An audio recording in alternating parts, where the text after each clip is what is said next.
Hello, and welcome to Burning Waters of the Moon Tarot, a place of self-transformation through illumination. I use tarot to help shed some light on those dark places, on those places that we may not even know exist. So my purpose here is to help everyone, including myself, to look at things in a different way, to see things from a different angle. And I use tarot for that. I'm also learning a little bit more of astrology. So I'm going to be incorporating astrology a lot more in my readings. Speaking of astrology, this reading is for the energy of Libra. So today we are using the Tarot Avatara by Abby Angus West, the Tattoo Tarot by Mega Munden, and the Medicine Woman Oracle by Christine Maillard. So let's go ahead and flip the camera and we can get going. You may have noticed that my background is a little different, and I thought I was going to be moderating a live today. Turns out that I am going to be a guest on a live. Not quite sure if I'm going to be moderating though. But anyway, I was set up just in case I was going to have to show my face on the live, and it turns out that I'm not participating today, or I don't know what actually is going on, but it's whatever I thought I was doing, I am not doing. And so I am able to read now, which is great.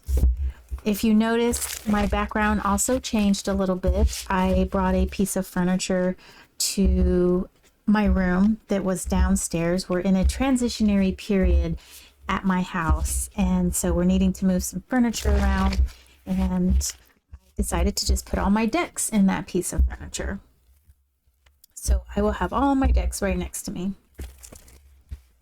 All right, so this is for the energy of Libra, and you may or may not have a planet in the sign of Libra, but you definitely have a house in the sign of Libra.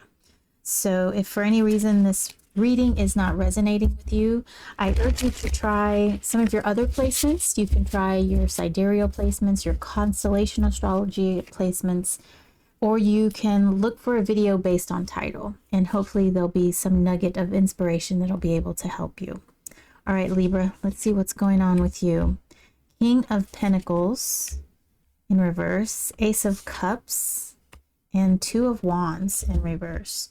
Now this deck is in the likeness of Frida Kahlo, and I don't know if you guys are going to be able to see this. It's looking like they're just a little far away, the cards. So I had to switch my camera situation as well. Anyhow, long story, doesn't need to be told, but King of Pentacles in reverse, Ace of Cups, Two of Wands in reverse.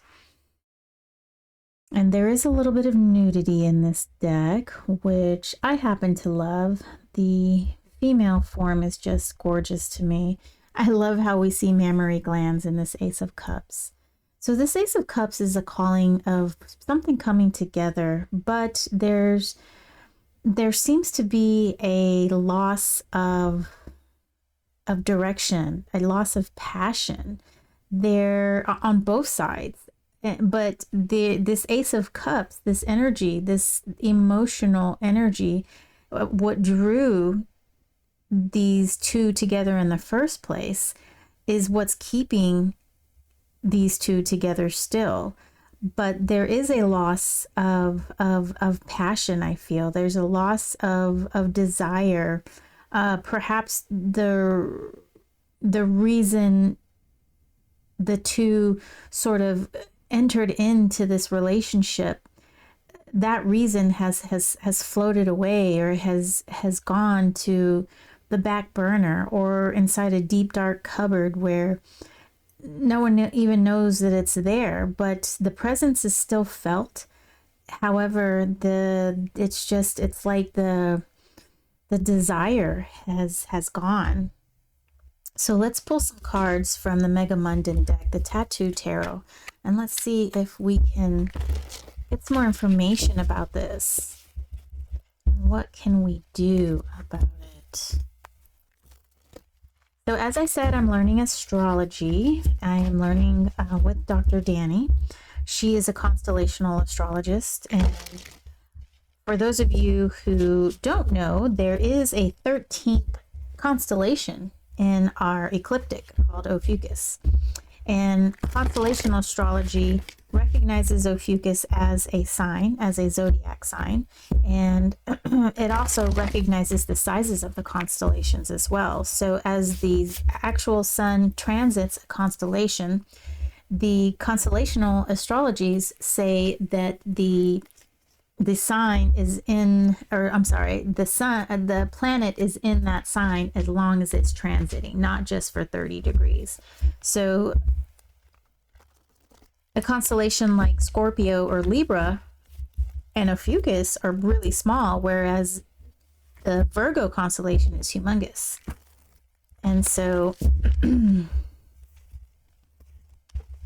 and so constellational astrologists use the sky, the actual physical stars, or the energy of the stars in that constellation as the planets move through it from our view here on Earth. All right, that was a nice tangent. 10 of Cups, that is great. That is a Knight of Cups. So I definitely feel that this energy is still there. It's still present. It really is. But there is something that is holding one of the parties back. There's something that is keeping, well, it could be both parties. Six of Wands in reverse, the Star in reverse, Three of Wands in reverse. Then we've got the Queen of Coins, Two of Cups, and the Nine of Wands in reverse.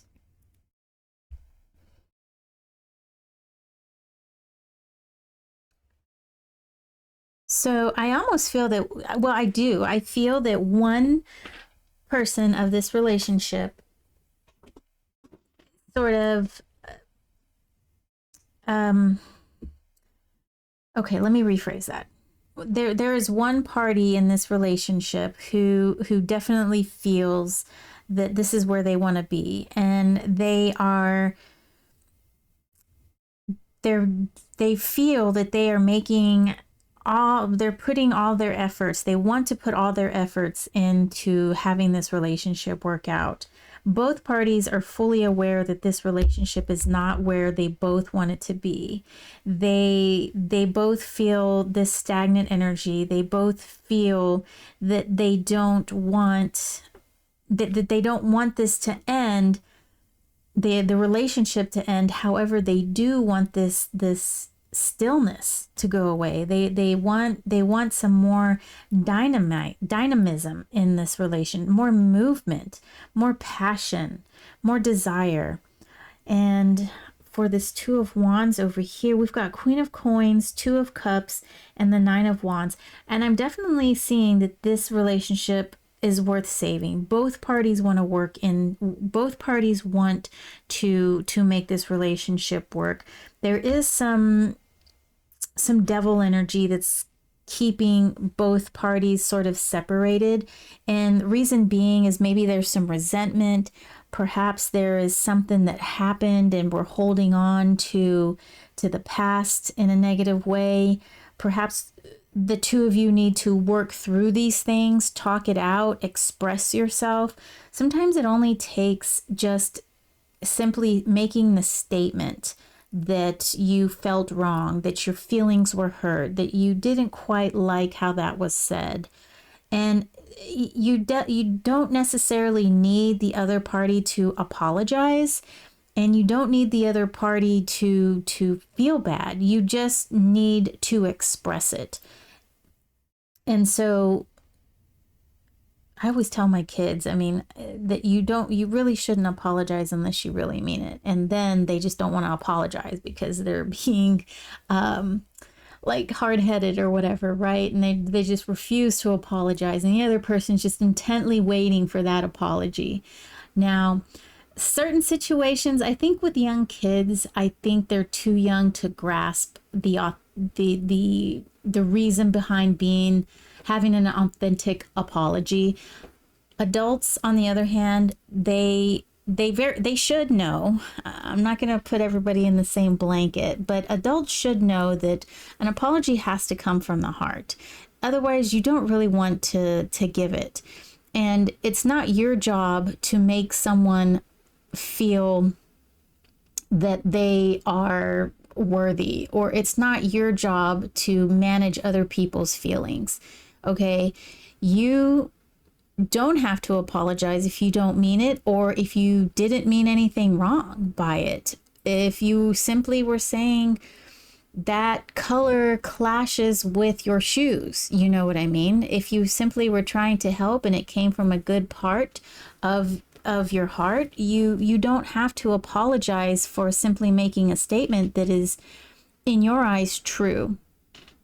Now, if someone got their feelings hurt because you made a true statement, that is work that they have to do. That is work where they're going to have to dive deep inside themselves and try to understand why it was that they were intensely hurt or upset by you saying that there was a clash on what they had on.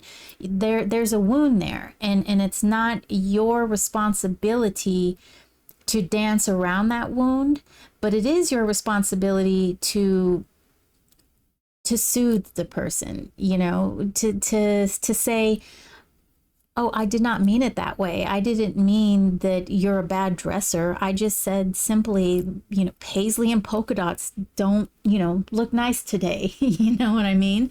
You know, I'm trying to help you out, right? So it's all about communication. It's all about, hey, that hurt my feelings. Oh, well, I didn't mean it that way. That was not my intent. You know, I'm sorry your feelings are hurt, but I don't agree with you. I don't think paisley and polka dots work. But if you like it, hey, you know, go ahead, you do you, and I'm gonna wear all black. So you see where this communication comes in, and that's kind of what I'm seeing here, especially with this devil. This devil is just, he's sort of putting a monkey wrench in the cog system, and that monkey wrench, I think, would be some animosity, especially we're here with this 10 of Cups and this all of this fire energy here, this repressed fire energy. So there's probably some emotions that have been held back and not necessarily expressed. So what I'm seeing here is definite expression of your point of view, of your feelings, of your emotions, and try as hard as you can not to take it personally. You know, it's not always just about you. So that's my advice. That's what I see here. So let's nurture this relationship.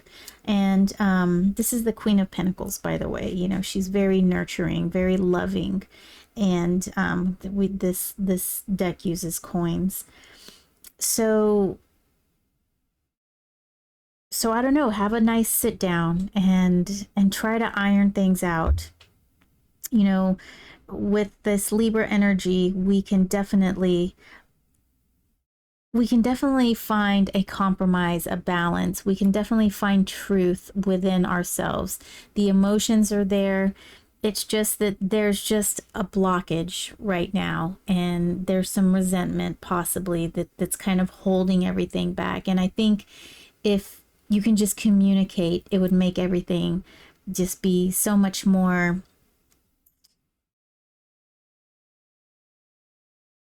passionate, so much more desirable. All right, let's see what the Medicine Woman Oracle has to say about this. Oh, look how pretty that is. That's almost like it's glowing. Wow. I do have a darker spot over here on my table. And I don't know if I guess it's my equipment, right? I mean, some people's videos are just so crisp and clean. Like Dr. Danny's, she looks crisp and clean, and she looks just great. And mine are just like fuzzy and a little off color.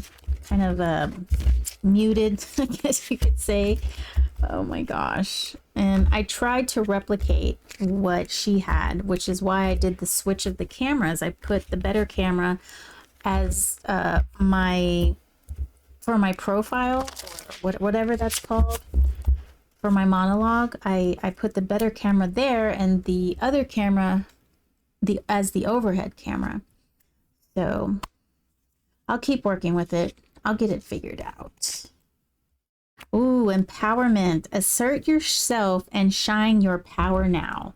That is the perfect card. I mean, for both of you guys. That is just like, it is empowering to express yourself. It's empowering to let other people know how you're feeling, and that hey, that really hurt my feelings, and hey, you know, I'm not gonna take that treatment from you. Please don't do that. Going forward, I would like it if, you know, there's just so much when we can just be authentic and true instead of being no, that didn't bother me, no, whatever, you know, yeah, whatever. You know, that just cold shoulder, brush it off. That's just not, it's not authentic, because you are hurt, and then that's just not the way. That is not the way. It's not the way to true happiness. It's not the way to ascension. It's not the way to rid yourself of dense energy, because that type of energy will keep you down. Okay, assert yourself and shine your power now. The message: a woman's true value is a jewel waiting to shine. Even today, women's self-confidence remains unconquered territory. This is due to the patriarchal system in which our relationship to men as protectors, predators, or works predators. Oh my goodness. Okay, so this deck is a little bit biased to the feminine. I'm sorry for my masculine out there, but I don't know. I really like what this deck has to say, and we can use it for both sides, because we have both feminine and masculine aspects within our being. We do. Okay, let's see. Has deeply inscribed us in feeling dependent on them financially, physically, and socially. Although this is beginning to change, the ancestral imprint is still present. A new step is now presenting itself to us, the opportunity to contact our feminine power and take back our leadership. Guidance. Your goal is empowerment. Cultivate the profound conviction that as a woman, you represent a factor of positive change to build a more loving, respectful, and environmentally protective world. Now, that's just the feminine aspect, right? Because as the feminine is empowering, or the feminine is nurturing. The feminine wants to uplift others, wants to make others feel better, wants to make others feel comfortable, right?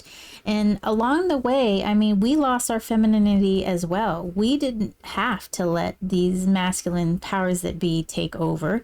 We sort of gave up our power. We could have rose against it. So it's not all just, you know, patriarchy's fault. Yes, they've done some terrible, horrible things, and I am not making an excuse for them. But it's a time for us to work together, not necessarily, you know, point fingers and say, this is wrong, this is bad. But the feminine aspect, yes, I do agree. We do need to assert ourselves more. We do need to express ourselves more, and do it in a constructive way, right? Your medicine action, success journal practice. To strengthen your gifts and gain in self-confidence, begin by identifying them. Learn to celebrate your victories, large and small. Do not apologize for your successes. Learn to congratulate. If a compliment comes your way, welcome it and feel it. Feel your energy beaming with gratitude. Practicing empowerment highlights the importance of pointing to what makes you shine. Now, decide to take back your personal power. Be positively signposting the progress you've already, by signposting, okay, let me start this over again. By positively signposting the progress you've made, you will shine a light on your strong points, what makes you unique, and increase your self-esteem.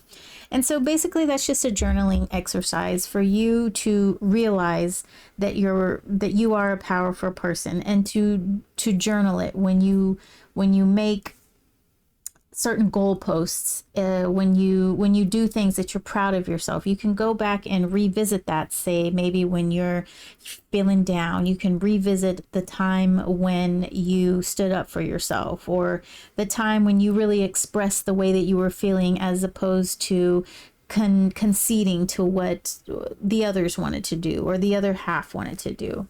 So empowerment on both sides. I would say empowerment for the masculinity, because the masculine expressing their feelings has also been repressed, and that's not a good place to be for anyone.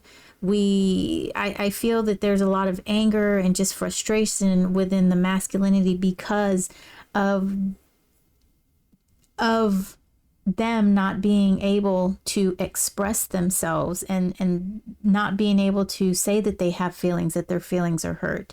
They do. Men have feelings. Men's feelings do get hurt, and so do women. So we all need to work together. All right. So if you know of anyone who can benefit from this video, let me switch the view here. Okay, welcome back. If you know anybody who can benefit from this video, please share. They don't even have to be a Libra. They don't have to have any planets in the sign of Libra. But you know what? They have a house in the sign of Libra. So they do have some Libra energy, and they might be going through a situation like this. And if you can help them, that's great. Let's help them together. So yes, that's it. I thank you so much for spending time with me, and I appreciate you. I appreciate your presence. And if you like the video, give it a thumbs up. And if you haven't already, please subscribe. That way you can be notified whenever my videos come out. I'll be going live tomorrow with Dr. Danny. Possibly I might stream it on my channel as well. So you can check that out and get some information about the eclipse. All right, now have a great evening. Talk to you soon. Bye.